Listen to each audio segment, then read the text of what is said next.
지금 어디로 가나요?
창조하셨네. 모든 나라 모든 권자 이 세상 모든 영이로운 보라 이 세상 모든 값진 보물보다 더 귀하신 나의 주님 십자가 고통 담아서 버림받고 외면하셨네. 쥐밟힌 정리고처럼 나를 위해 죽으셨네.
예랑 카타콤 너무너무 소중한 한 주 한 주 성령 강림후 제14주 토요 새벽 예배를 묵상을 기도하면서 함께 시작합시다.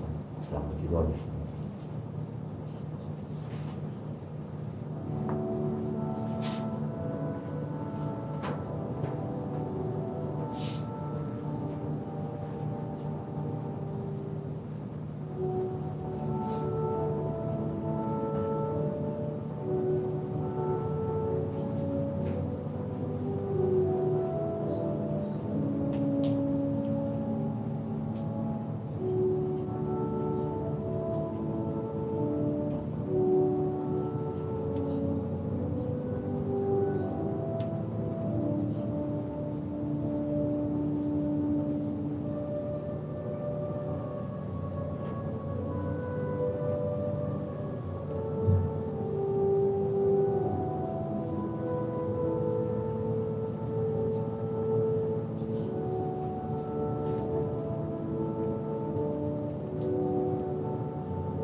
거룩하고 존귀하신 하나님, 이렇게 9월을 우리 하나님께서 활짝 열어주심을 감사하고, 또 오늘 9월의 첫 토요 새벽 예배로 저희 발걸음 모아주심을 진심으로 감사를 드립니다.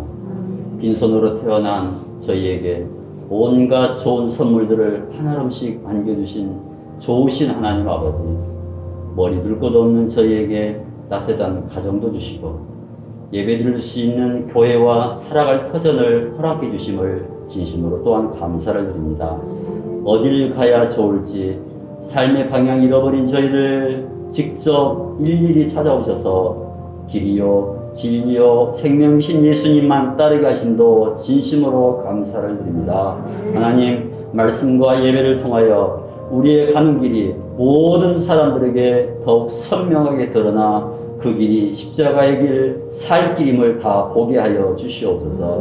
어떤 상황에서도 좌로나 우로나 치우치지 않게 붙들어 주시고, 우리 하나님 맡겨주신 사명과 영혼 호흡 마치는 그 순간까지 잘 감당하며 끝내 승리케 하여 주시옵소서.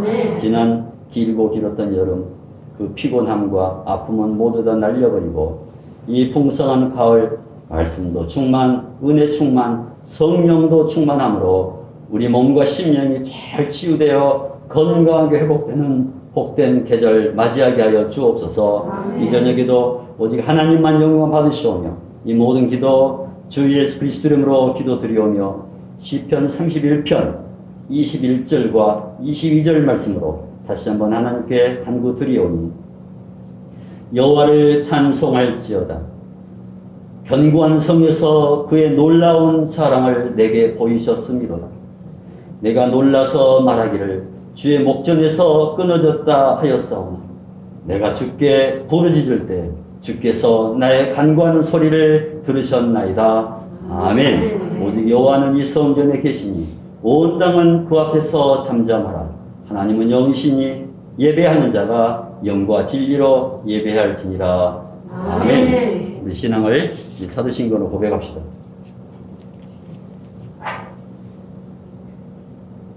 시작.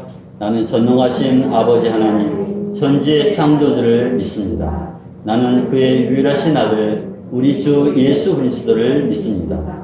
그는 성령으로 잉태되어 동정녀 마리아에게서 나시고 본디오 빌라도에게 고난을 받아 십자가에 못 박혀 죽으시고 장사된 지 사흘 만에 죽은 자 가운데서 다시 살아나셨으며 하늘에 오르시어 전능하신 아버지 하나님 우편에 앉아 계시다가 거기로부터 살아있는 자와 죽은 자를 심판하러 오십니다. 나는 성령을 믿으며 거룩한 공교회와 성도의 교제와 죄를 용서받는 것과 몸의 부활과 영생을 믿습니다. 아멘. 겸손히 주를 섬길 때 212장입니다.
시간에 기쁨 갖겠네 경배하며 주의 얼굴 구할 때 진실하신 주님 찬양해 진실하신 하나님 진실하신 주 나의 주 하나님은 진실하신 주님 이로우신 하나님 복음 속에 내 노래시며 주 나에게 아래서 남시니 진실하신 주님 찬양해 진실하신 하나님 진실하신 주 나의 주 하나님은 진실하신 주님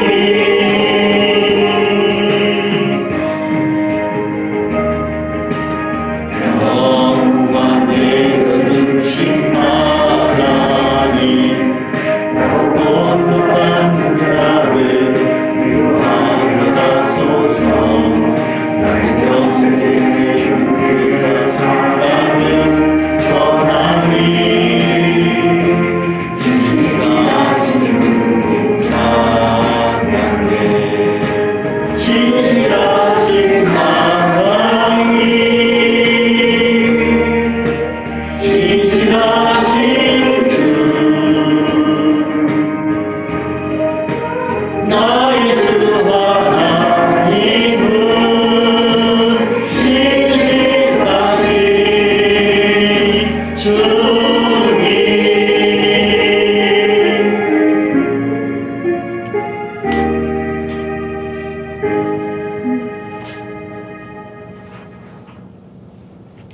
네.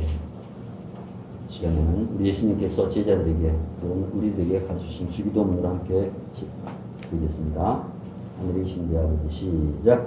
하늘에 계신 우리 아버지 아버지의 이름을 거룩하게 하시며 아버지의 나라가 오게 하시며 아버지의 뜻이 하늘에서와 같이 땅에서도 이루어지게 하소서. 오늘 우리에게 일용할 양식을 주시고 우리가 우리에게 잘못한 사람을 용서하여 준 것 같이 우리 죄를 용서하여 주시고 우리를 시험에 빠지지 않게 하시고 악에서 구하소서.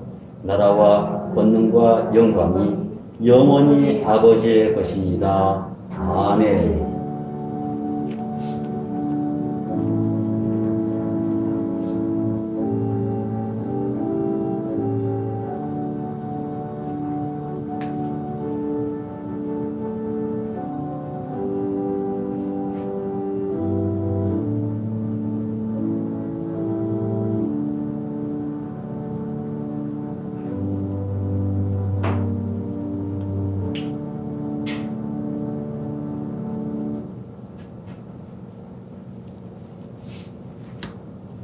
네, 감사합니다. 이제 교회 갔습니다. 이 테이블 어떤 테이블인지 아시죠? 예, 예. 보람에. 보람에 지고 왔습니다. 네, 우리 서로 축복하며 인사하겠습니다. 축복합니다. 사랑합니다. 인사하겠습니다. 축복합니다. 사랑합니다. 네. 우리 김순호 권사님 출국이 연결돼서 오늘 이렇게 예배드려서 저희는 참 좋습니다. 우리는 감사한데 또 중국에 계신 어머니 김경민 권사님이 또 우리 딸을 위해서 이렇게 또 기도하며 기다리는 것 같습니다. 제가 교회 생활을 오래 해봤는데 어머니와 딸이 권사님이다 집안은 제가 잘 기억이 안 나요. 드물죠. 그래서 참 어머니랑 딸이 권사님이라는 게 참 복이라는 생각이 들고요. 그래도 우리 권사님이 월요일에는 들어가서요. 그래서 모든 일정들 신탄하게 하나님이 함께 하셔서 어디서든지 안전하게, 건강하게, 그리고 행복하게 그런 따뜻한 좋은 시간을 갖고 또 10월 5일 2일 남아요. 여기 오는 날 10월 2일. 10월 2일 날까지 잘 계시다가 귀국할 수 있도록 우리가 또 합심해서 기도하면 좋겠습니다. 네. 이영옥님께서 하나님 품에 이렇게 안기셨습니다. 이영옥님은 우리 김순복 권사님, 그리고 또 우리 김금숙 권사님 학교 동창이고 또 친한 친구분이세요. 그래서 이영옥님이 많이 이제 힘들어 하셨는데, 그럼에도 이제는 그런 모든 질병들, 아픔들, 슬픔들 하나도 없는 하나님 품에 안겨 계시리라고 믿고 있습니다. 왜 믿고 있냐? 우리 원사님께서 이 친구를 위해서 기도하시고 최선을 이렇게 다해서 또 섬겨오셨어요. 그래서 아마 그 마음이 모르긴 해도 전달됐을 그런 생각이 들고, 마음으로는 아마 예수님을 한 번쯤 만나고 붙들고 숨지는 순간 붙들고 하나님 나라 가셨을 것이다. 그런 믿음을 우리가 또 갖고 있습니다. 하나님의 위로하심이 이 영웅님, 남은 가족들과 또 주변에 기도해 오신 우리 친한 동기 같은 친구들 또 모든 분들에게 하나님 위로가 넘치길 바랍니다. 우리 예람교를 위해서 늘 기도해 오신 노희창 집사님, 오길자 집사님의 따님이 이름이 노경민입니다. 그래서 이번 주간에 아이를 출산을 했어요. 노경민은 경천이 여사촌 누나죠. 남편이 김순필, 노경민, 김순필 사이에 태어난 자녀 이름은 김하준이라고 합니다. 이름 뜻은 하나님이 준비해 주신 선물, 그래서 하준이라고 지은 것 같아요. 둘이 참 신실해요. 믿음 생활도 너무 잘하고요. 엄마 아빠가 나이가 들어서 참 주변에서 기도를 많이 했는데, 정말 이름처럼 하나님이 준비해 주신 귀한 선물, 하준이뿐만 아니라 우리 애랑의 모든 아가들, 모든 생명들이 하나님 은혜 충만히 받으면서 건강하고 지혜롭게 잘 자라가도록, 새 식구도 늘었으니까 기도하고 또 새 식구가 늘을 수 있을 것이다라는 그런 믿음을 가지고 우리가 항상 기도하는 우리 모두가 꼭 되기를 바랍니다.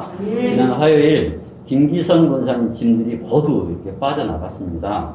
우리 예배당이 이렇게 넓은지를 몰랐을 거야, 다 빼고 나니까. 그래서 하나님은 사도 바울처럼 우리를 풍부에도 처할 줄 알게 하시고 또 낮은데 비천에도 처할 줄 알게 하십니다. 그래서 바울이 나중에 그런 고백을 해요. 내게 능력 주시는 하나님 안에서 나는 모든 것을 다 해낼 수 있습니다. 바울이 그런 고백을 하더라고요.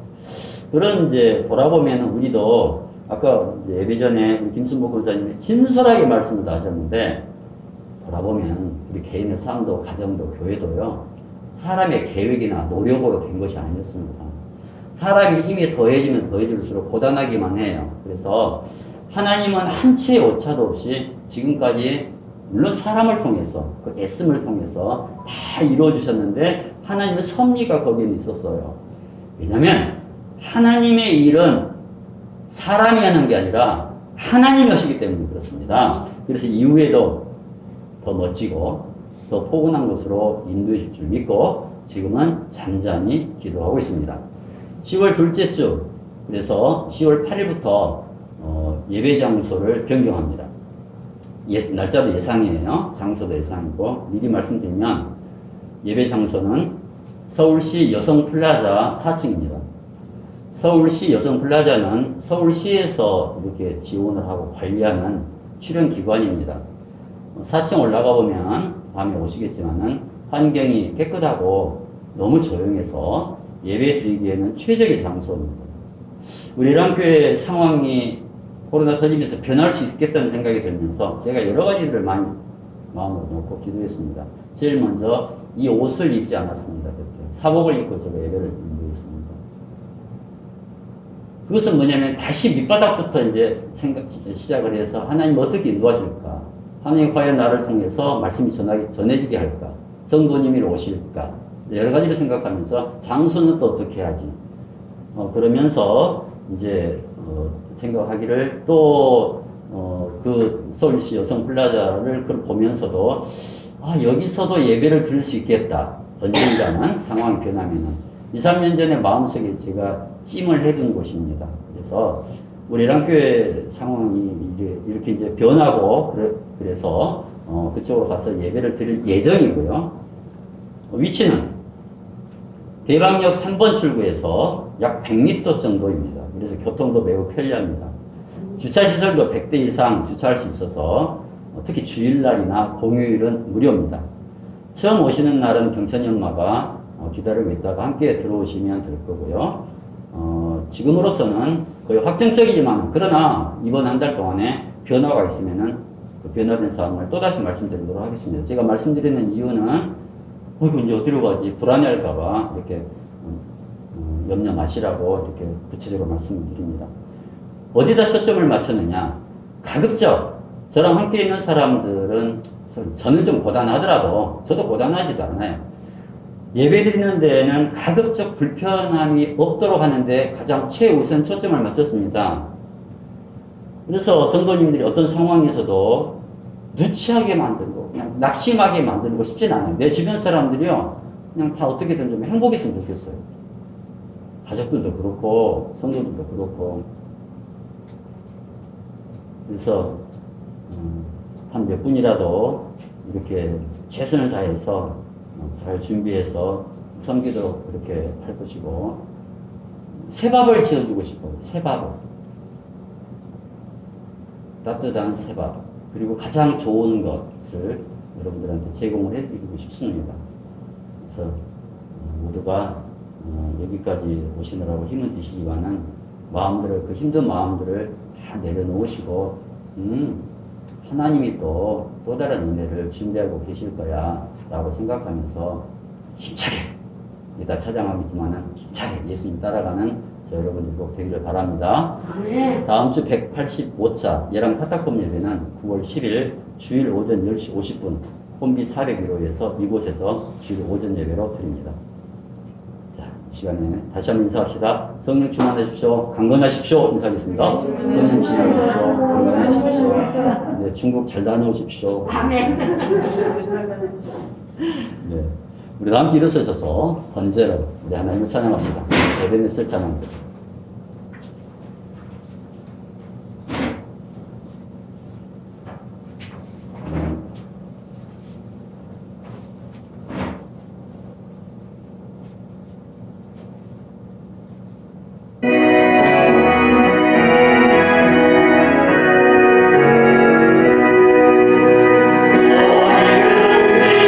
예수 나를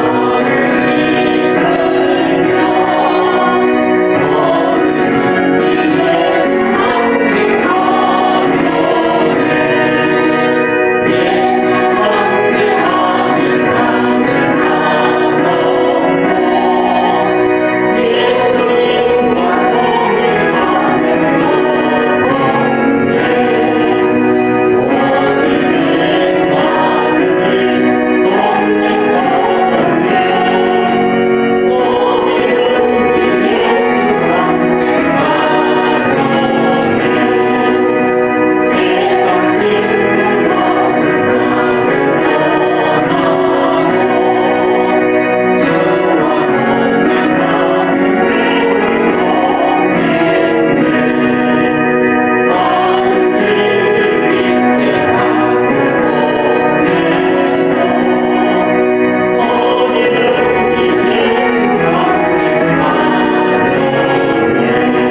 오늘 하나님께서 우리에게 주시는 말씀입니다. 사도행전 5장 12절부터 26절까지와 누가복음 4장 16절에서 20절까지입니다. 먼저 사도행전 5장 12절에서 26절까지.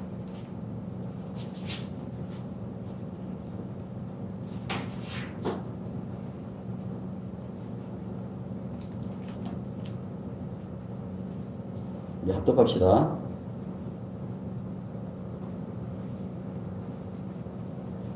시작. 사도들의 손을 통하여 민간의 표적과 기사가 많이 일어나니 믿는 자들이 다 마음을 같이하여 솔로몬 빈각에 모이고 그 나머지는 감히 그들과 상종하는 사람이 없으나 백성이 칭송하더라. 믿고 주께로 나오는 자가 더 많으니 남녀의 큰 무리더라. 심지어 병든 사람을 메고 차에 거리에 나가 심해와 요 위에 누이고 베드로가 지날 때에 혹 그의 그림자라도 누구에게 덮일까 하라고 예루살렘 부근에 수많은 사람들도 모여 병든 사람과 더러운 귀신에게 괴로움 받는 사람을 데리고 와서 다 마음을 얻으니 대제사장과 그와 함께 있는 사람, 즉 사두개인이 다 마음의 시기가 가득하여 일어나서 사도들을 잡아다가 옥에 가두었더니 주의 사자가 밤에 옥문을 열고 끌어내 이르되 가서 성전에 서서 이 생명의 말씀을 다 백성에게 말하라. 아멘. 아멘. 거기까지만 봅니다. 그리고 누가복음이라고 했죠? 자, 누가복음 4장. 누가복음 4장.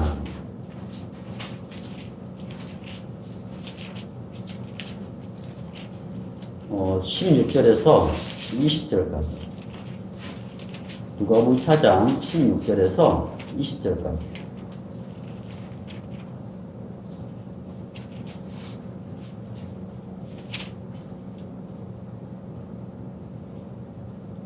예수께서 시작.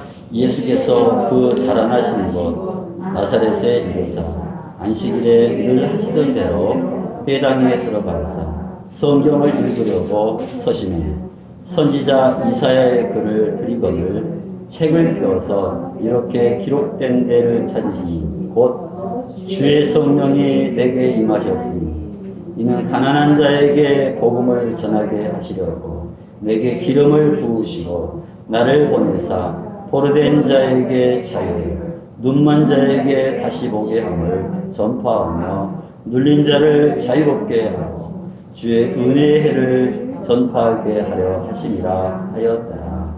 책을 덮어 그 맡은 자에게 주시고 앉으시니 회당에 있는 자들이 다 주목하여 보더라. 아멘. 하나님 말씀입니다. 아이가 태어날 때 싱글벙글 웃고 태어났다는 소리는 단 한 번도 들어보질 못했습니다. 태에서 나오자마자 울음을 빵 터뜨립니다. 울지 않으면 볼기라도 찰싹 때립니다. 요즘 아무리 병원 시설이 좋다고 하지만 엄마의 따뜻한 태내랑 어찌 견주겠습니까? 이 아이는 엄마 태 바깥 이 거친 세상 괴로움을 받는 그 순간 제대로 그 괴로움을 맛봅니다. 그런데 마치 아이는 괴로워서 우는 것 같지만요, 이상하게 아이 울음소리를 들으면 사람들의 마음이 너무너무 기쁜 거예요. 이상하죠? 이렇게 인생에서 울음과 웃음은 함께 하는 것 같습니다. 미래학자들은 세계의 미래를 걱정할 때 한국의 미래를 가장 염려합니다. 이대로 가다가는 마을들이 사라진다는 겁니다. 아이 울음소리를 들을 수가 없어서. 하나님이 이런 우리를 불쌍히 여기셔서 이 땅이 사람이 살기도 좋고, 나만 아이 낳고 나만 가정 이루고 사는 게 행복한 게 아니에요. 옆 사람이 있어야지 행복한 거예요. 썰렁한 그 마을에 우리 집만 있다고 이 온기가 찾아옵니까? 이 땅에는 사람이 들끓고 오고 가고 아이들을 낳고 양육하기가 좋은 나라가 되기를 우리가 바라야 되고요. 저희 어릴 때처럼 집집마다 마을마다 괴로움도 있고 즐거움도 있고 울기도 하고 웃기도 하는 일들이 더 많아지면 참 좋겠습니다. 그런 기도를 지난 한 주간 했습니다. 제가 다니는 공공기관에 지난 목요일에 전화 한 통이 걸려왔습니다. 전화 내용은 이렇습니다. 어느 특정인들만 무슨 지원금을 줘요. 이 기관에서는. 어느 특정인들만 무슨 지원금을 준다는데 왜 우리는 혜택이 없느냐는 거예요. 그 전화 민원 내용이. 직원이 설명을 다 해줘도 막무가내입니다. 큰 소리를 치면서 끝내 하는 말이 너희를 지금 죽이러 가겠다. 칼 들고. 이 말을 하고 전화를 끊어버리더라고 합니다. 그 여자를 여성 직원이 받았는데 얼마나 놀라겠습니까? 기관이 발칵 뒤집어져가지고 급하게 회의를 열고 옛날 같으면 그런 전화는 무시해버리는데 하도 요즘에 그냥 끔찍한 일들이 많이 일어나잖아요. 그리고 다 긴장한 거예요. 온 직원들이. 그리고 경찰까지 다녀갔습니다. 많은 사람들을 접촉해야 하던 직업인들은 또 길을 가다가도 많은 곳을 사람들이 많은 곳을 가야 되는 그런 곳 백화점이나 뭐 지하철이나 갈 때는 항상 지혜롭게 자신을 잘 지켜야겠다는 생각이 들었습니다. 요즘에 얘들 외출하려고 하면은요, 신경이 잔뜩 쓰여요. 옛날에는 엄마 나 놀러 나올게 하고 막 하루 종일 나가도 뭐 그냥 해질 때까지 있었죠. 근데 지금은 그럴 수가 없어요. 그런 세상이 됐어요. 혹여 코로나보다 더 나쁜 바이러스에 얘가 감염되지 않을까? 또 폭우가 쏟아지면은 뭐 웅덩이나 맨홀뚜껑 그냥 밟아서는 안 되는 이런 염려들이 많잖아요. 지난 여름 지하차도에 갑자기 물이 차올라서 자동차 19대가 그냥 멈춰버렸어요. 물은 전부 갑자기 몰려요. 수명이 단 몇 분 만에 다 죽었어요. 그뿐이니까 이 나라 밖도 똑같이 혼란합니다. 캐나다에서 그리고 하와이에서 큰 불이 나서 많은 생떼 같은 목숨들을 다 잃었고요. 러시아 우크라이나 전쟁 터진 지 1년 반이 지났는데 희생자가 자그마치 5천 명도 아니고 5만 명도 아니에요. 무려 50만 명의 상황이 있습니다. 1년 반 동안. 러시아 30만, 우크라이나 20만. 북한은 또 오늘도 미사일 쏘았다고 막 아까 막 그러는데 미사일 쏘아대면서 막 핵으로 위협하죠. 그렇다고 여기에 남한 사람들이 그들을 다 포용할 만한 마음들이 좁쌀만 해가지고 그 포용도 못하죠. 어떻게 해요? 근데도 우리는 살아나가야 되고 우리 자녀선들이 이 땅에서 또 살아내야 됩니다. 이렇게 우리 인간들을 두렵게 괴롭게 하는 요인들이 너무너무 많아요. 그렇다고 뭘 탓할 수 있습니까? 바이러스 미워할 수 있습니까? 폭우 탓, 비 탓해요? 산불 탓도 못해요. 전쟁 일으킨 지도자 미워해봤자 아무 쓰잘데기도 없습니다. 도대체 왜 이런 일이 일어날까? 물론 인간들이 만든 인재이기도 하지만요. 근데 신문에서 기자들이 써놓은 기사들을 보면 저는 좀 주의 깊게 봅니다. 이 사람들이 어떤 단어를 갖다 쓰나. 가끔씩 이런 단어를 쓰더라고요. 예를 들어서 어느 지역이 폭우로 이렇게 막 휩쓸려 가지 큰 피해를 입잖아요. 그럼 그 기자는 읽겠습니다. 그 마을을 수마가 핥히고 지나갔다. 한번 보십시오. 자, 보세요. 저 마을, 동해안이 수마가 핥히고 지나간 동해안. 태풍 카는 400mm입니다. 수마는 뭡니까? 수마. 물귀신이라는 뜻이에요. 큰 불 피해를 봤다면은, 불이 났다면은, 뭐라고 그래요? 화마가 덮쳤다고 그래요, 화마가. 또 코로나 같은 역병이 창궐할 때는 뭐라고 합니까? 병마가 끊이지 않았다. 이 기사를 뭐 무당이 쓴 게 아니에요. 제법 가방끈이 긴 지식인들이 썼습니다. 지성인들. 이분들이 이런 재해들을 기록하면서 시민들한테 알려주면서 왜 마귀할 때 마자를 사용할까? 마치 인간들을 괴롭히는 범인을 마귀라고 지목하는 것 같잖아요. 그렇다고 이분들이 그 마귀 영혼을 믿는 사람들은 아니에요. 수마, 화마, 병마라고 했다고 해서 귀신을 믿어서 상징적인 표현이잖아요. 그런데 보십시오. 성경에서는 저 사람들은 상징적으로 표현했지만은 성경에서는 인간을 괴롭히는 그 요인, 범인을 바로 마귀, 귀신, 악한 영, 사단의 소행으로 봐요. 의도하지 않게 저 기자들이 그 성경 사실을 정확하게 저렇게 기록을 이렇게 해놓은 것이 참 신기하기만 했습니다. 베드로가 안진뱅이 이렇게 세우고 표적 기사를 행한다는 소문이 예루살렘 넘어서까지 퍼지니까 전국에서 사람들이 꾸역꾸역 몰려듭니다. 베드로하고. 대부분 어떤 사람들이냐면 이런 사람들이에요. 사도행전 5장 다시 보십시오. 사도행전 5장 16절 봅니다. 사도행전 5장 16절 예루살렘 부근에 시작. 예루살렘 부근에 수많은 사람들도 모여 병든 사람과 더러운 귀신에게 괴로움을 받는 사람을 데리고 와서 다 나음을 입었다. 네, 그렇습니다. 성경에서 더러운 귀신은요, 하나님이 지으시는 사람들을 괴롭힙니다. 하나님이 사랑하는 자녀들을 무차별적으로 공격하면서 괴롭힙니다. 물론 사람을 괴롭힐 목적도 있어요. 저 사람을 괴롭혀야 되겠다라는 그것도 있을 수 있겠지만은 귀신, 마귀, 사탄의 목적은 뭐냐면은 그 사람을 괴롭히는 것은 사실은 하나님에 대한 도전입니다. 왜냐면은 그 사람을, 우리를 하나님이 지으셨기 때문에 그렇습니다. 얼마나 하나님 우리를 사랑하시는지 아십니까? 이거를 마귀가 영리해서 다 알아요. 감히 하나님은 해야 할 수가 없으니까 하나님이 아끼고 사랑하는 인간들을 공격을 해야 되면은 괴롭히기만 하면 하나님이 괴로울 거라는 생각을 생각해 보십시오. 내 속으로 난 자식이 밖에서 다른 사람한테 괴롭힘 당한다고 생각해 보십시오. 부모 속이 말이 아니에요. 마귀가 그걸 간파해서 지금도 이 순간에도 하나님의 자녀들을 계속적으로 공격하고 씹어내요.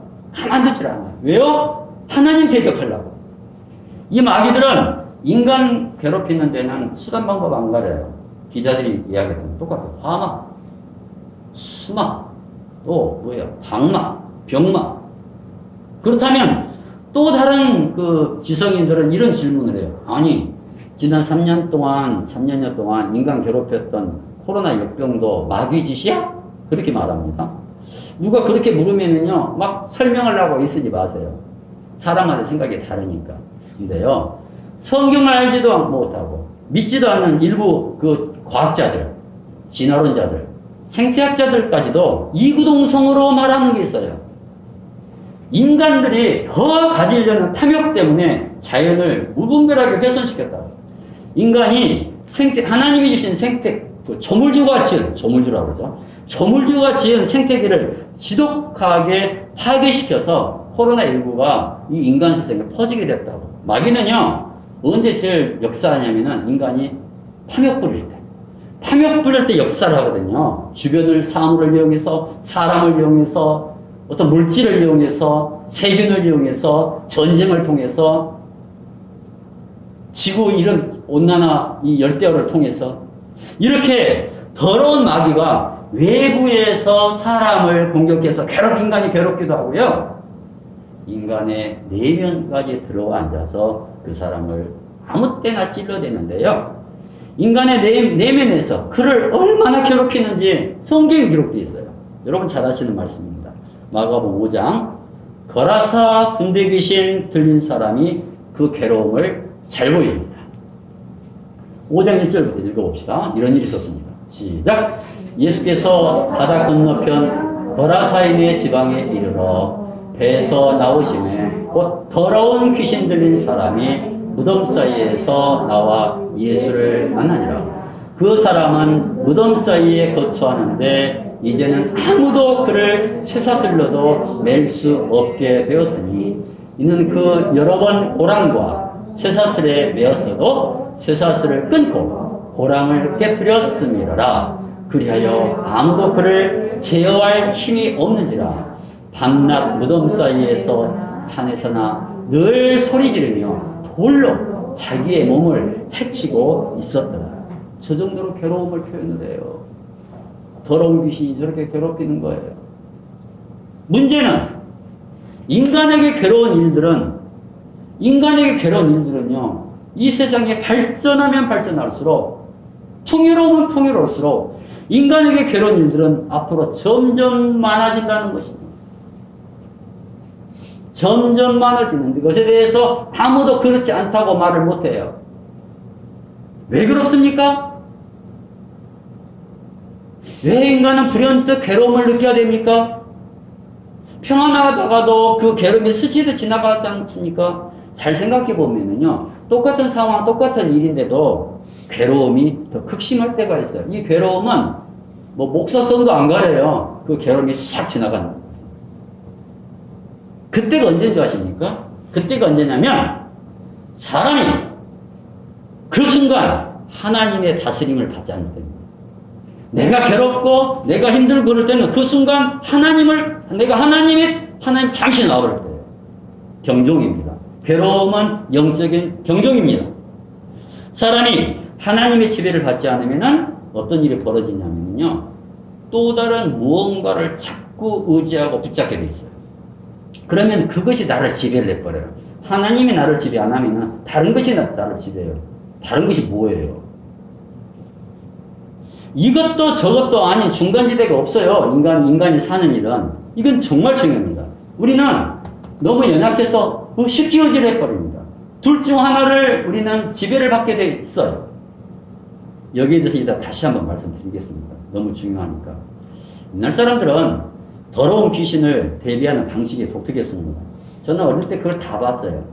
귀신들을요, 살살 달랬습니다. 죽은 혼을 달랜다면서 무당들에서 부닥거리를 하죠. 무당 아닌 일반인들도 그걸 배워가지고 명절이나 제삿날이 되면은 그 볏짚 안에 과일, 떡, 고기를 볏짚 안에 넣어가지고 그거를 집 안팎에다 놔둬요. 저 어릴 때 다 봤습니다. 저는. 왜냐면 왜 그런가 들어보니까 귀신들 와서 먹고 배부르면은 집안에 들어오지 말고 그냥 가라오는 거죠. 근데 어린 눈으로 봤죠. 정말 그것이. 안 먹어요. 숟가락 꼽아놔도 안 먹어요. 먹으라는 귀신은 먹지도 않고 다음날 보면 없어지는 해요. 왜냐면은 그때는 거지들이 많아가지고 지나가는 거린들이 밥이며 반찬이며 과일 깎아놓은 거 그걸 다 가져가 버려요. 더러운 귀신은요, 달랠 대상이 아니에요. 타협할 대상이, 이거 줄 테니까 이거 가져. 이럴 대상이 아니에요. 전혀 못 돼요. 타협의 대상도, 달랠 대상도 아니라 팍 쫓아낼 대상입니다. 더러운 귀신이 싫어하는 것이 세상에 딱 하나 있습니다. 하나님이신 예수 그리스도 한 분뿐이십니다. 그래서 오셨어요. 우리를 자유케 하려고. 사람이 힘들게 하는 것은 바이러스 같죠? 코로나 걸렸을 때 이놈의 바이러스 우리 그랬죠. 폭우나 그 불 같죠? 불이 일어나면 불이 우리를 괴롭게 하는 것 같죠? 빗물이 쓸어가니까 막 그러죠. 또 어쩌면 사람이 우리를 힘들게 하니까 사람이 나를 괴롭게 하는 것 같죠? 근데 성경은 더러운 귀신이라는 거예요. 직장 공동체에서 그 수많은 일들이 일어납니다. 누가 제일 힘들어하는 줄 아십니까? 중간에 관리자들, 계급이 어중간한 사람들 제일 힘들어요. 힘든 게 정도가 넘어가가지고요. 이게요, 사람이 사람을 괴롭혀서 병들게 하더라고요. 젊은데도 병치레를 많이. 특히 신입들 들어오면은 옛날에는 한번 큰 소리 탁 치면 일이 탁탁 돌아갔잖아요. 요즘 신입들은 젊은 애들 안 그래요. 뭔 일 좀 하자고 하면은요, 그 나이가 20살 또 더 어린 애들이 눈 똑바로 뜨고 뭐라고 하는지 아십니까? 이 일은 제 일이 아닌데요? 딱 그래버리는 거예요. 와, 놀랬어요. 그러니까 이 중간 관리자는 그 일을 성취를 해, 그 시간 내에 성취를 해야 되는데 위에서 계속 압력이 왜 안 하냐고 계속 내리누르죠. 아래에서는 말 안 듣죠. 위에서는 찍어 누르죠. 그냥 어딥니까? 그 흡연실 가서 전자담배만 퍽퍽 그냥 막 피고, 그렇게 한 6개월 전자담배 피면은 사직서 내고 나가고, 어느 한 분은 무슨 회의만 하고 나면 가슴을 움켜쥐어요. 결국은 시술 받을 날짜를 받아먹었어요. 도대체 누가 사람을 이렇게 괴롭힐까? 그러면 사람들 막 욕해. 저 사람 때문에 그런다. 저 사람 때문에 그런다. 막 서로 욕하고 미워해요. 근데 그게 아니거든요. 그렇게 사람이 사람을 괴롭힌다고 단정해버리면은 미움, 분노, 나중에 살인까지 저질러요. 우리들은 사실은 우리들 보면은 그 보이지 않는 더러운 귀신, 마귀에 얼마나 많이 속아서 사는지 모릅니다. 이것도 마찬가지예요. 목사고 성도고 예외가 없습니다. 더러운 귀신이요, 눈치도 참 빠릅니다. 내가 마음은 전혀 아니에요. 마음은 전혀 예수님하고는 관계없어요. 근데 입술로만 고백하는 거 있잖아요. 이거를 마귀가 귀신같이 알아채버려요. 하나님 말씀과 하나님을 향한 기도를 내 삶으로 녹여낼 때만 이 더러운 귀신이 내가 진짜라는 걸 알아요.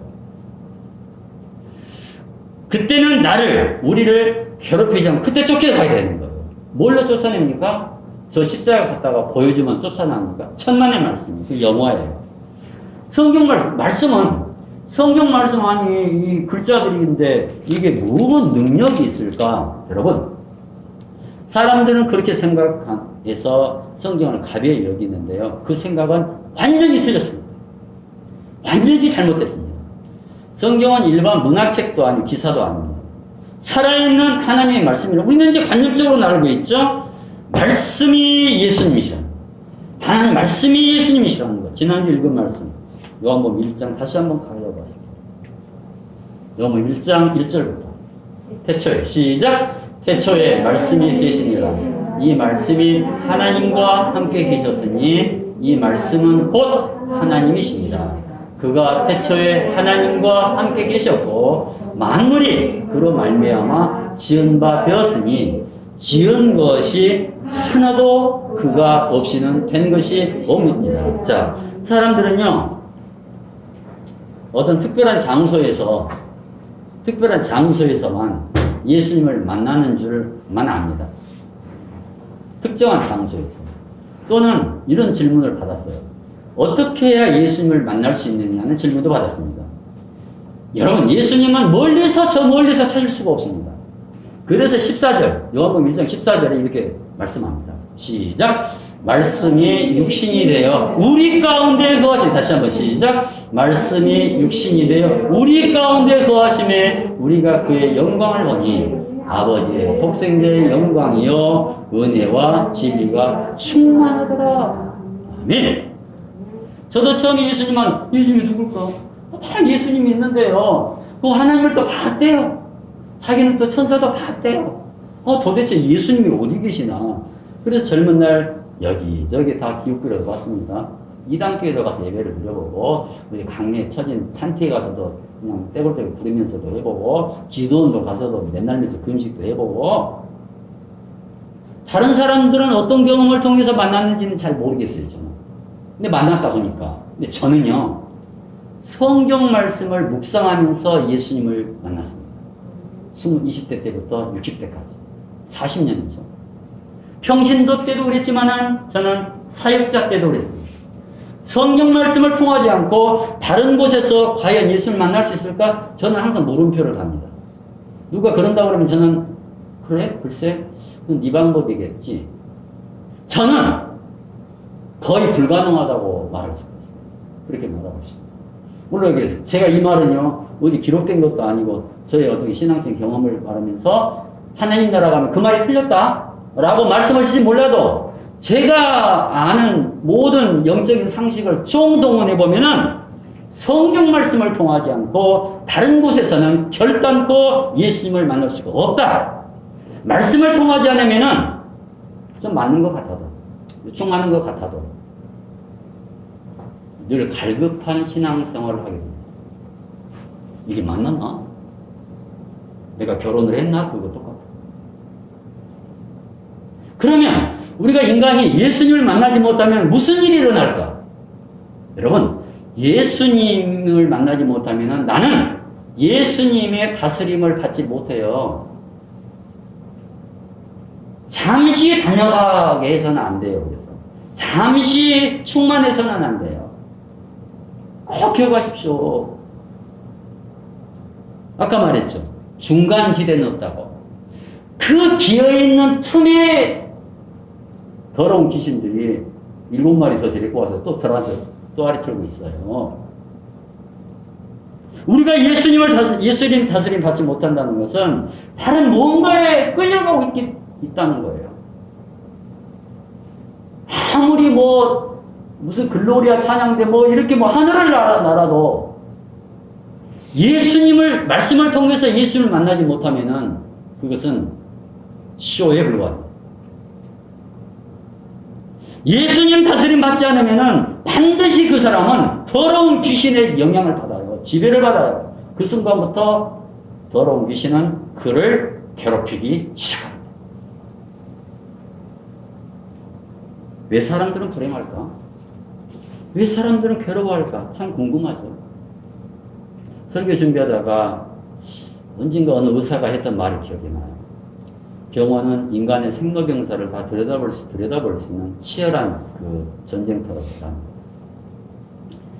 부모의 죽음을 앞둔 자녀들 반응이 참 다양하더랍니다. 되게 고생한 가정에서 부모 자녀가 이별하는 모습이랑 별 어려움 없이 그냥 호강하면서 자라난 자녀들이 부모 떠내는 그런 모습들이 의사가 평생 보니까 좀씩 다르더래요.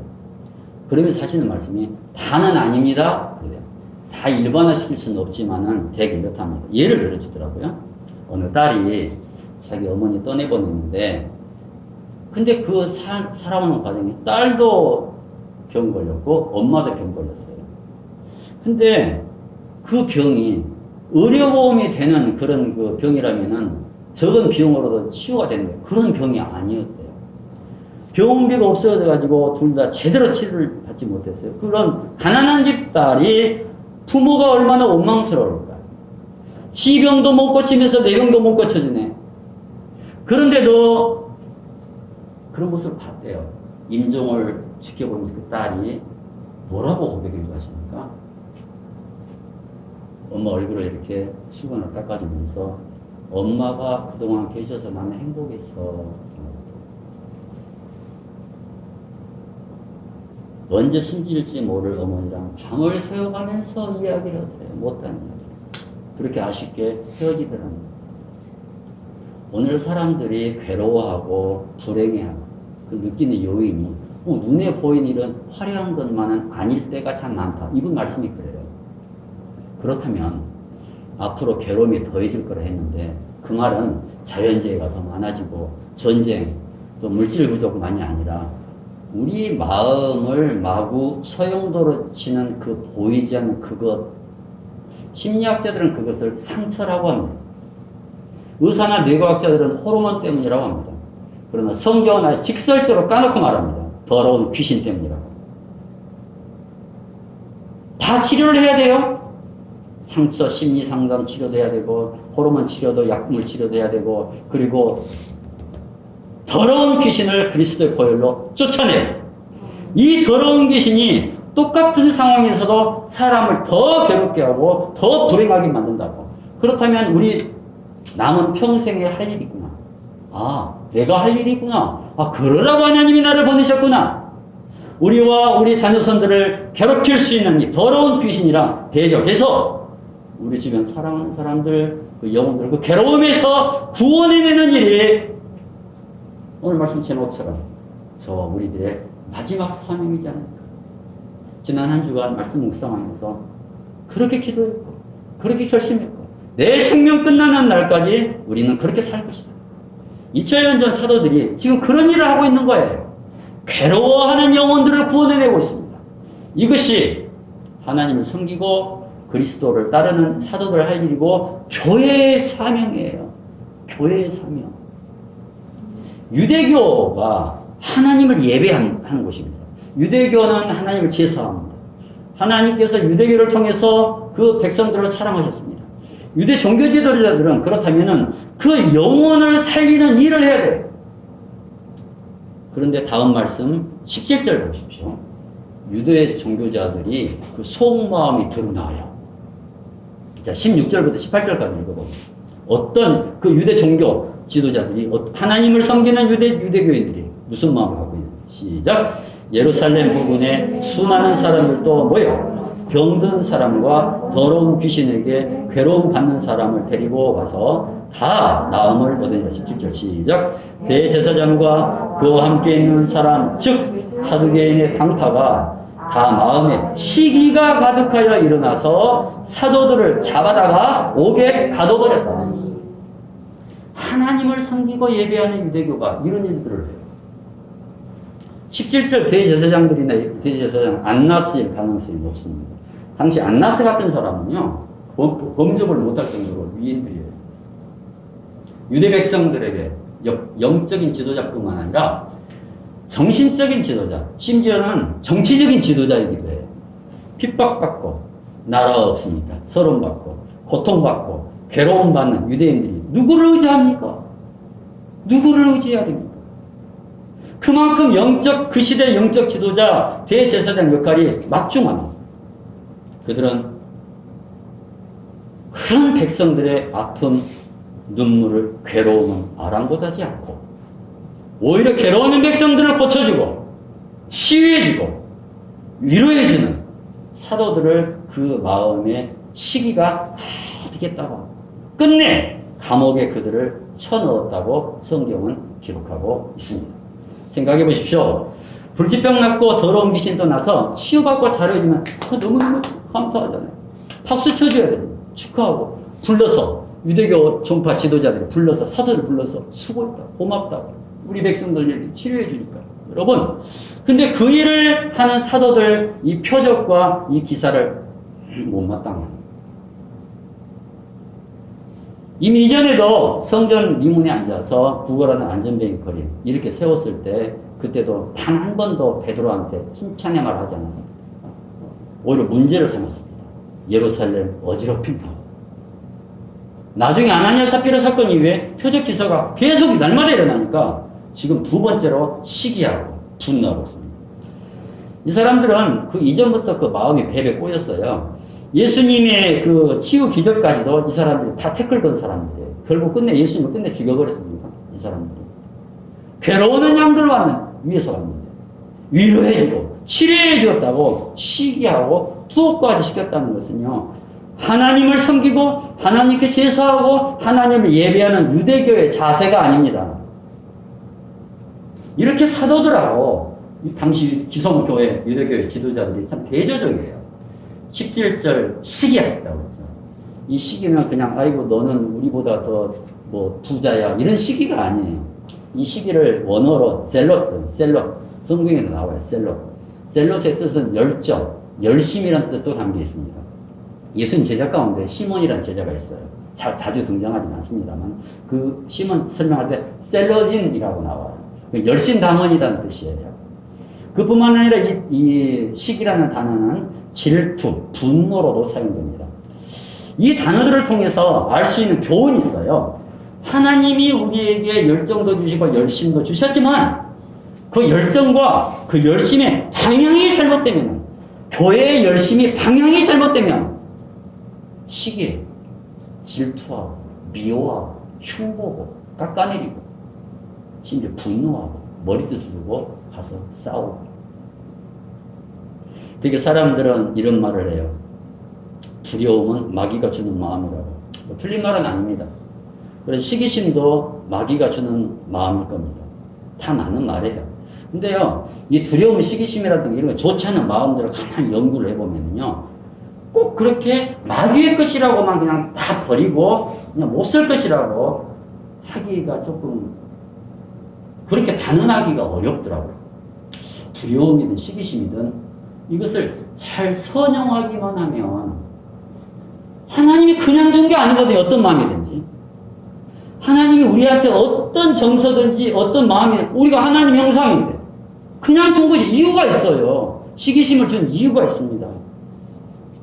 이거를 우리 꼬인 마음을 풀고 잘 선용하기만 하면 얼마든지 아름다운 열매들을 맺을 수 있기 때문에. 그래서 지난 시간에 말씀드렸어요. 건강한 두려움은 오히려 내 자신을, 내 가족을, 우리를 보호한다는 말씀을 드렸습니다. 두려울 줄도 알아야 돼요. 보니까 두려울 줄 모르는 사람들이 너무 많아요. 긍정적인 두려움은 갈수록 사라져가고 있습니다. 제 멋대로. 특히 하나님을 향한 긍정적인 두려움을 우리는 뭘로 바꾸자고 했어요? 경외심으로 바꾸자고 했어요. 우리에게 임하는 이 모든 두려움, 경외심이 결국 하나님을 예배함으로 승화시켜 가자라고 했습니다. 시기심도 이와 똑같습니다. 오늘 말씀 시기심도. 시기심과 질투심은 함께 갑니다. 바늘실처럼. 근데 여러분, 하나님도 질투하세요. 자신의 성품을 다 드러내버렸습니다. 하나님. 나는 질투하는 하나님이라고. 하나님은 딱 한 번 질투해요. 하나님 우리가 잘 살고 행복하게 살면 그냥 질투 안 해요. 하나님은 딱 한 번 질투합니다. 언제요? 내가 다른 신을 섬길 때. 그때 딱 한 번. 출애굽기 20장 10계명이죠. 출애굽기 20장 첫째 계명에서부터 그 고백을 하십니다. 3절부터 시작. 너는 나 외에는 다른 신들을 내게 두지 말라. 너를 위하여 새긴 우상을 만들지 말고 또 위로 하늘에 있는 것이나 아래로 땅에 있는 것이나 땅 아래 물속에 있는 것에 어떤 형상도 만들지 말며 그것들에게 절하지 말며 그것들을 섬기지 말라. 내 하나님 여호와는 질투하는 하나님이죠. 나를 미워하는 자의 죄를 갚되 아버지로부터 아들에게로 3, 4대까지 이르게 하리라. 네. 그렇다면 우리에게도 이 선한 질투심, 선한 시기심은 꼭 필요합니다. 선한 시기심이 뭡니까? 선한 질투심이.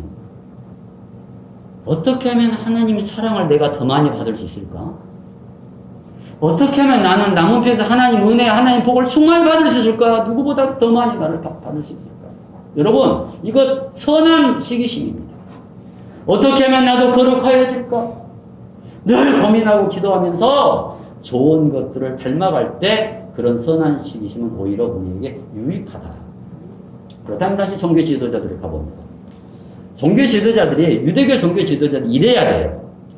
어떻게 하면 우리 유대교도 저 예수쟁이 사도들처럼 병자들 낫게 할까? 어떻게 하면 더러운 귀신 때문에 괴로움받는 사람들을 구원해낼 수 있을까? 자유롭게 할 수 있을까? 그러나 그들은 마음속 부글거리는 시기심을 그 영원 구원으로 이끌어내지 못하고 있습니다. 그런 시기는요, 종교 지도자들의 시기는 백해무익, 오히려 자신과 그 주변 사람들이 해악만 끼칩니다. 종교 지도자들이 시기하는 이유가 분명합니다. 왜 시기했을까요? 자기들 못하는 일을 사도들이 하고 있다는 것도 물론 백성들 다 보는 데서 그런 일을 하고 있다는 것, 선한 일이면 사실 어떻게 보면은 그 보고 그 시기심, 그럴 수도 있겠지만은 더 큰 거는 상업적인 시기입니다. 예루살렘 성전을 출입해온 유대교인들이 점점 기독교로 막 개종을 해버려요. 예수 믿는다고 나가버려요. 그래서 시기심이 막 부릴 듯 해요. 종교 지도자들이.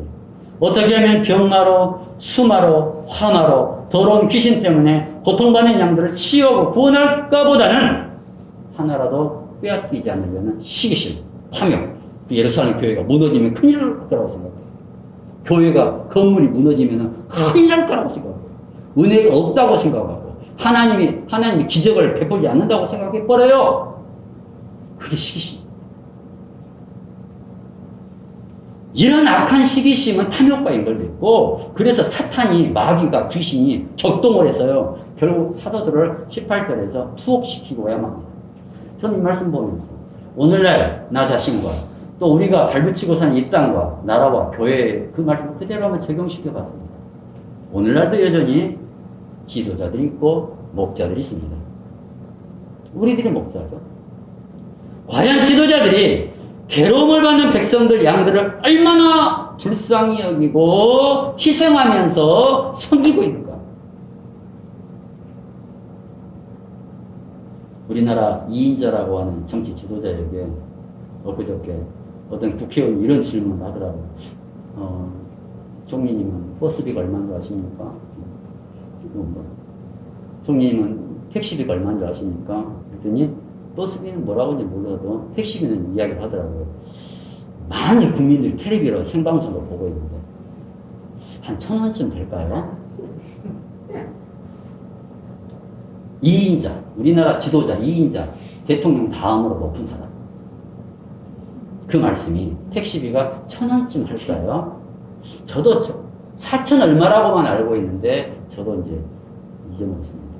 많은 과연 지도자들이 다스리는 그 땅의 양들, 백성들, 그 처참한 괴로움을 얼마나 알고 공감하면서 이 지도를 하고 있는 거예요. 특별히 더러운 귀신 때문에 괴로움받고 있는 영혼들을 위해서 어느 종교가 이 심각성을 알고 있는 거예요. 어느 종교 지도자가 이 영혼들을 불쌍히 여기고 하나님께 기도하면서 그 더러운 귀신의 마귀로부터 끌어내려고 이렇게 애쓰며 기도하고 있는 거예요. 통치자들, 지도자들이 그저 자기 자신, 아니, 여기 자리를 뺏기지 않으려고. 이 자리를 뺏기지 않으려고. 내 가족, 자기 무리들, 이익만 챙기느라고 정신없이 서로 싸우고, 시기하고, 비난만 하지. 17절 고통받는 사람들은 안중에도 없어. 그래서 마음이 아픈 거예요. 그래서 마음이 아픈 거예요. 오죽하면 어려운 시대에 뭐라고 하지 않습니까? 네가 살려면은 각자 도생해야 돼. 그런 말을 해요. 정치인들도. 이제는 정치인들이 그 국민들한테 메시지가 그래요. 각자 도생해라. 네가 살면 살고 못 살면 못 살면 각자 도생. 내가 우리 백성들은 내가 죽이지 않고 손해 나지 않고 그런 것이 없어요.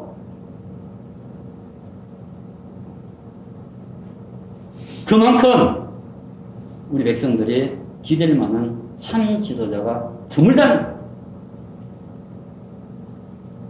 요즘 주중에 구약 읽으면서 드는 생각은 어쩌면 그 시대랑 오늘 이 시대가 똑같을까. 제가 예레미야 읽으면서 제 이름을 바꿔버리고 싶어요. 그냥 예레미야 킴이라고. 딱 맞아요. 제가 구약에 한 명, 신약에 한 명 고르라면은 저는 예레미야 킴, 바울, 신약은 바울. 찰떡궁합입니다. 2500년 일인데도 역사가 반복하고 있거든요. 똑같이. 참 신기해요. 똑같은 일이 그 2500년 전 그 상황 속에서 기록되어 있고 오늘도 똑같이 반복되고 있다는 게 두렵습니다. 그렇지만 여러분, 제가 좀 비관적인 이야기들만 많이 했는데 꼭 비관만 있는 게 아니에요. 하나님 우리를 절대로 이렇게 이 만신창이로 살다가 고통만 당하다가 괴로워다가 죽으라고 하지 않으십니다. 우리의 희망이 있습니다. 우리의 이런 괴로움을 저 지도자들은 알지 못하지만 내가 하나님이라 하신다는 거예요. 그래서 위로가 되는 거예요. 그래서 감사하는 거예요. 희망이 있어서. 하나님이 고통받는 이 땅 백성들 바라보시면서 이사야를 통해서 이런 말씀을 하셨습니다. 오늘 이사야 말씀입니다. 누가복음 두 말씀을 읽고 마치겠습니다. 먼저 이사야 61장입니다. 주 여호와의 영이 시작. 주 여호와의 영이 내게 내리셨으니 이는 여호와께서 내게 기름을 부으사 가난한 자에게 아름다운 소식을 전하게 하려 하십니다. 나를 보내사 마음이 상한 자를 고치며 포로된 자에게 자유를, 갇힌 자에게 노임을 선포하며 여호와의 은혜의 해와 우리 하나님의 보복의 날을 선포하여 모든 슬픈 자를 위로하되 무릇 시온에서 슬퍼하는 자에게 화관을 주어 그 죄를 대신하며 기쁨의 기름으로 그 슬픔을 대신하며 찬송의 옷으로 그 근심을 대신하시고 그들이 의의 나무 곧 여호와께서 심으신 그 영광을 나타낼 자라 일컬음을 받게 하려 하심.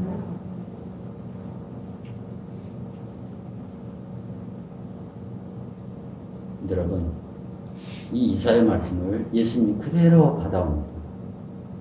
예수님이 이 땅에 처음 왔을 때 나사렛에서 이렇게 사람들을 회당에다 모아놓고 첫 설교, 첫 부임에서 설교하시는 말씀이 저 본문이라고 저는 말씀드렸습니다.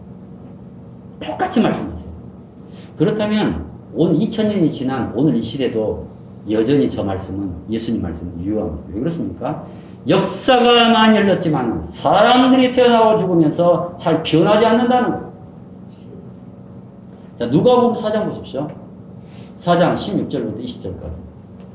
예수님 첫 설교입니다. 시작. 예수께서 그 자라나신 곳 나사렛에 이르사 안식일에 늘 하시던 대로 회당에 들어가사 성경을 읽으려고 서시니 선지자 이사야의 글을 들이거늘 책을 펴서 이렇게 기록된 데를 찾으시니 곧 주의 성령이 내게 임하셨으니 있는 가난한 자에게 복음을 전하게 하시려고 내게 기름을 부으시고 나를 보내사 포로된 자에게 자유를, 눈먼 자에게 다시 보게 함을 전파하며 눌린 자를 자유롭게 하고 주의 은혜의 해를 전파하게 하려 하심이라 하였더라. 이게 설교 끝이에요. 시작. 책을 덮어 그 맡은 자에게 주시고 앉으시니 회당에 있는 자들이 다 주목하여 보더라. 예, 그렇습니다.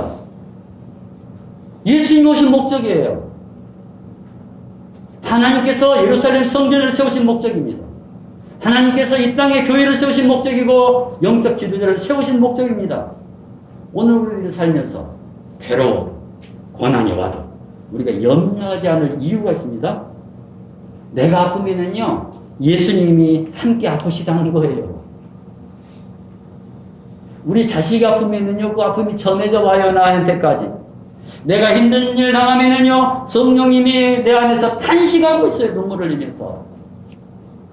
하나님 아버지는 절대로 자녀의 놀이를 방관하지도 않고 포기하지도 않으십니다. 내버려두지 않으시고 반드시 살 길을 열어주심을 믿고, 설령 지금 말할 수 없는 어려움에 처해 있더라도 절대 무너지지 말고 오늘 이 시간 하나님이 님이신 손잡고 벌떡 일어나서 세상 향해서 힘차게 나아가는 저와 여러분들이 되시기를 우리 주님의 이름으로, 좋으신 예수님의 이름으로 축복하며 기도합니다.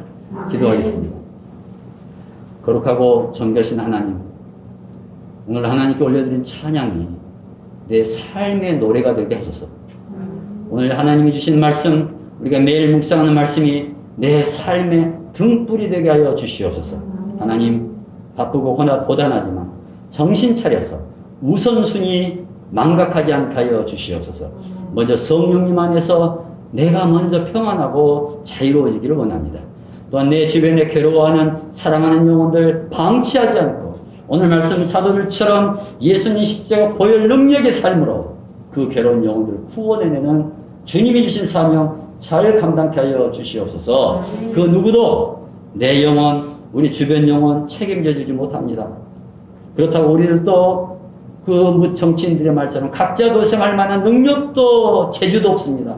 하나님, 내 능력 의지하지 않고 힘들어 내 능력만 의지하다가 힘들어도 말고 또 사람들 의지하다가 실망하지도 말고 예수님께만 온전히 맡기면서 오직 유일하신 하나님 말씀에만 순종. 오늘 드린 찬양처럼 어디든지 예수님이 나를 이끌어가, 그러더라도 예수님만 따라가는 우리 땅의 모든 자녀손들, 모든 식구들 다 되게 하여 주시옵소서. 이 모든 기도 주 예수 그리스도 이름으로 간절히 기도하옵나이다. 아멘. 내 영혼이 은총문도 438장입니다.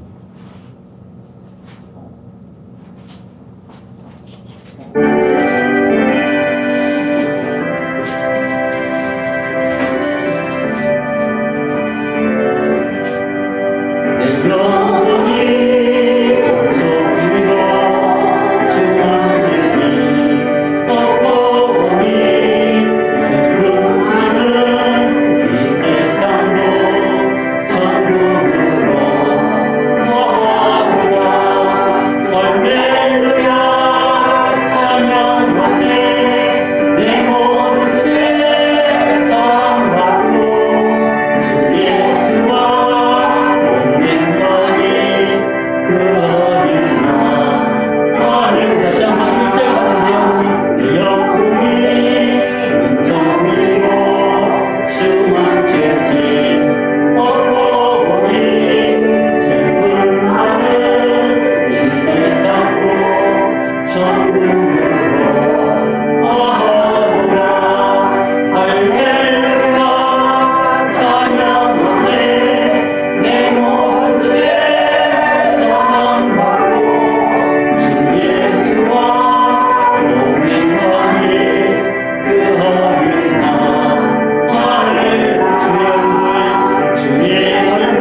주간 우리가 기도할 제목은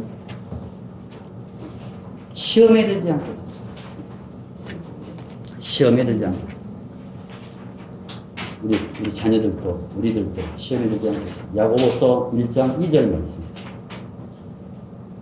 내 형제들아 시작. 내 형제들아 너희가 여러 가지 시험을 당하거든 온전히 기쁘게 여기라. 다시 한번 시작. 내 형제들아 너희가 여러 가지 시험을 당하거든 온전히 기쁘게 여기라. 아멘. 시작. 시험 가운데 도우시는 주님. 우리 인간들은 너무 연약하여 유혹의 소리에도 귀를 기울이며 눈에 보이는 것들에도 쉽게 현혹됩니다. 하나님, 우리 자녀들이 살아가면서 시험에 빠지지 않도록 하나님께서 지켜주소서.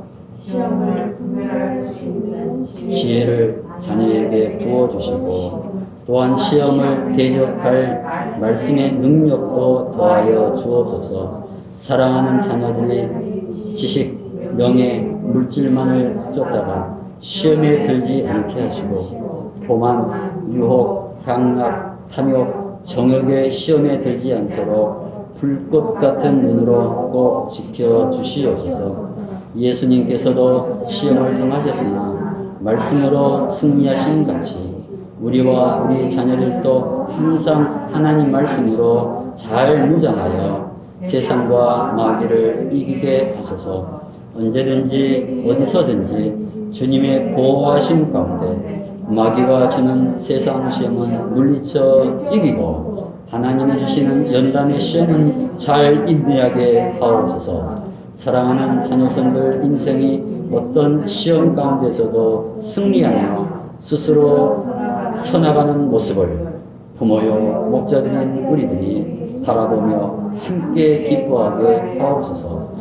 주 예수 그리스도 이름으로 기도합니다. 아멘. 시작. 시험을 참는 자는 복이 있나니 이는 시련을 견디어낸 자가 주께서 자기를 사랑하는 자들에게 약속하신 생명의 면류관을 얻을 것이기 때문이라. 야고보서 1장 12절 말씀.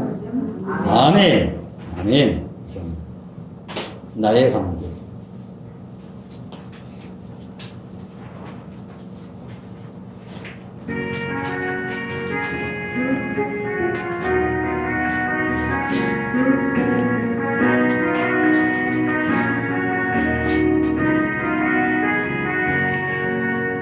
나의 가는 길 주님이 인도하시네. 그는 보이지 않아도 날 위해 일하시네. 나의 인도자 항상 함께 하시네. 내 사랑과 힘 주시며 인도하시네.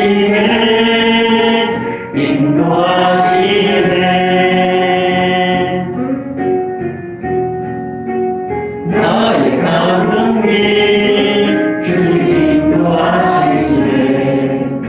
그는 보이지 않아도 날 위해 일하시네. 나의 인도자 항상 함께 하시네. 내 사랑과 힘 주시며 인도하시네. 광야의 길을 만드신 분, 광야의 길을 만드시고 인도해. 사막에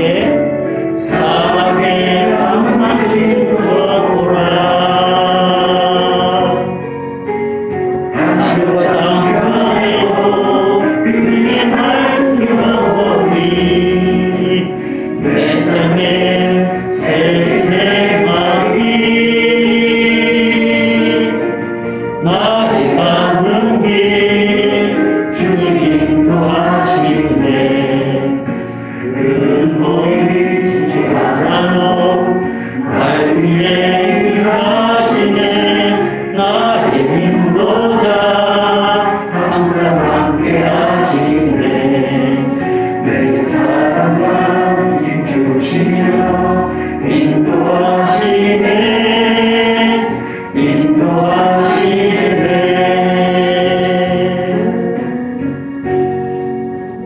네, 기도하겠습니다. 여호와는 너에게 복을 주시고 너를 지키시기를 원하며 여호와는 그 얼굴을 너에게 비추사 은혜 베푸시기를 원하며 여호와는 그 얼굴을 너에게로 향하여 되사 평강 주시기를 원하노라. 아멘. 이제는 주 예수 그리스도의 크신 은혜와 하나님 아버지의 무한하신 사랑하심과 이 땅에 나와 하늘에 계신 하나님을 잘 연결시켜 주시는 성령님의 화목케 하여 주시기,